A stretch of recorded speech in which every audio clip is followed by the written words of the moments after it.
Hi, my name is Taylor, and I am the Interim Student Ministry Director at the Denver campus. And this week we're starting a new series, which is all about what living a new life with Jesus looks like. So today we're kicking off a new series that is all about what it means to live a new life with Christ. We talk a lot at Rev about living the with God kind of life. And so in this series, we want to explore what that really means. Like, how is life different when we live it with God? What do we gain in this new kind of life? And what does this new life look like? Yeah. One of the things about a new life with Jesus is that it's like abundant, right? It's a life of abundance. So it's not lacking anything, it's full. And Jesus would actually tell his followers this in John 10:10. He would say, "The thief's purpose is to steal and kill and destroy. My purpose is to give them a rich and satisfying life." And so like Jesus' purpose to come was to give us an abundant life, to give us a lot more, not to destroy. And we'll get into like what an abundant life means in a bit, but I'm sure most of you guys see people who don't live their lives as if they have a life of abundance, right? Most people live their lives as if they need more, whether it's you need more money or more time or you need more popularity, whatever it is, you probably see most people living that right now.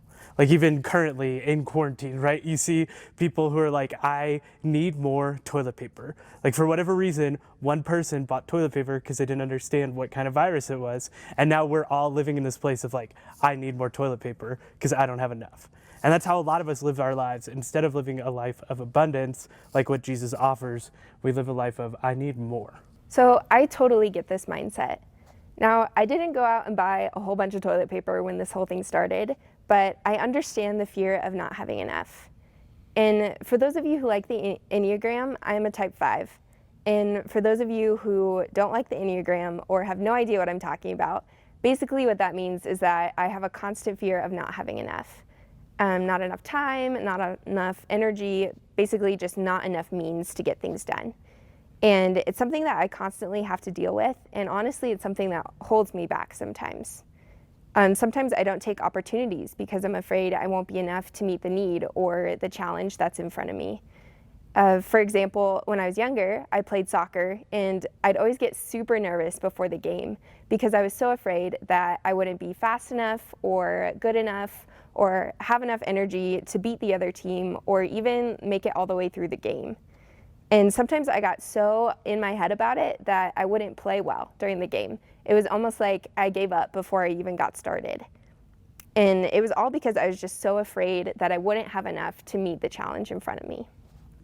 So I think there's a story of Jesus that really shows how he gives a life in abundance.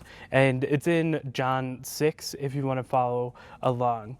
And basically at this point, Jesus has done a lot of pretty incredible things, right? Like he's healed people and he's made blind people see. He's done these awesome things that don't seem possible. And on this day, he's teaching and all of these people are gathering. This crowd of 5,000 people is all gathered. And he looks over at one of his disciples, Philip, and asks where they should go to buy food to feed all of these people. And Philip responds that it's going to take a half a year's wages. Like he's the pragmatist. He's like, there's so many people here, Jesus. Like we don't have enough money to buy all of these people's food. But Andrew, another one of Jesus' followers, another one of his disciples, he thinks a little different and he's seen Jesus do some incredible things. And so he knows that Jesus can give some incredible things. And so he goes to this boy who has his, Bible Times Lunchable, and he has some fish and some bread.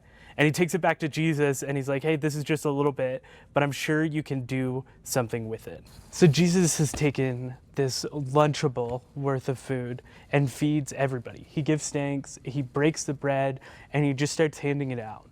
And he feeds everybody, like this 5,000 people. He feeds all of them. And then there's still more left over of this little amount of food that Andrew said, hey, maybe Jesus can do something with it. So a lot of the time I find myself in the same mindset as Philip was in this story. He was thinking only in terms of human capabilities and human resources, and he saw this giant need in front of him that he couldn't possibly meet on his own. Andrew, on the other hand, thought of it a little bit differently. And he just took what little he had to offer and he gave it to Jesus, trusting that Jesus would take it and make it to be more than enough to meet the need in front of him. So, like we said, a new life with Jesus is one of abundance, right? Like, he wants to give us a rich and full life. He doesn't want to give us destruction and take away things. And as we live this like with God kind of life, as we're understanding what it means to follow Jesus, we start to understand what it means that God giving us more, God giving us a life of abundance actually means. Like, it doesn't mean that he's necessarily going to give us more friends or more money or more time. It means that he's going to give us himself, and that's actually what's going to make us happy, right? Because there's not enough friends in the world to actually make us happy, right? Like, there isn't enough of that to fill a void. I want you guys to think of the thing that you most look to make you happy, like you want more of to make you happy. Like, for me, I need to think about it too, because for me it's like connection with people.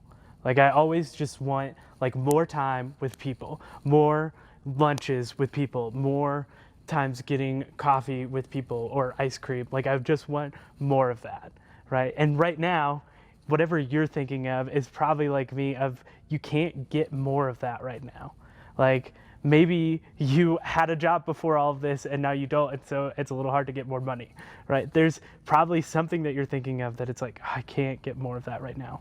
And what Jesus is offering is saying that that thing's going to leave you empty, but you can get more of him, right? And it's kind of like in the story, he's offering, saying, I can give you more, I can give you something in abundance, but you have to believe that I'm the one who gives it.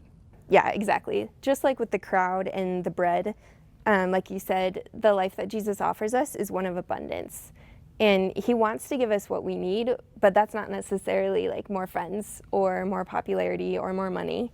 He wants to give us things like an abundance of strength when we feel weak, and an abundance of value and worth when we feel like worthless or not good enough, and an abundance of grace when we mess up, which I know I need all the time.